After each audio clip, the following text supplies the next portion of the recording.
পঞ্চগড় জেলার আটোয়ারী থানায় আজ 10ই এপ্রিল। আজকে এত পরিমাণে বৃষ্টি হয়েছে যে যা বলার বাইরে। আপনারা আমার সামনে দেখতে পাচ্ছেন অনেকগুলো মরিচ ক্ষেত বাড়ি। তো মরিচ ক্ষেতে দেখেন কি পরিমাণে বৃষ্টি আটকা পড়েছে।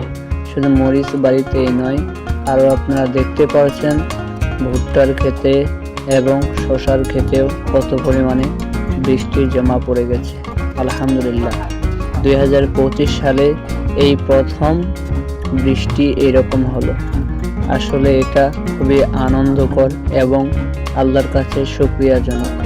দেখেন, আরও এই পুকুরগুলো গতকালকে শুকনা ছিল, কিন্তু আজকে দেখেন পুকুরগুলো ভরাট হয়ে গেছে।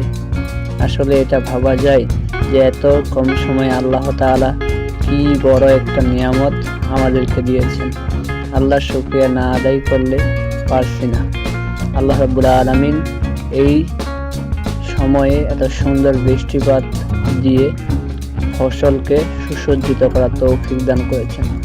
সকলে বলি আল্লাহ।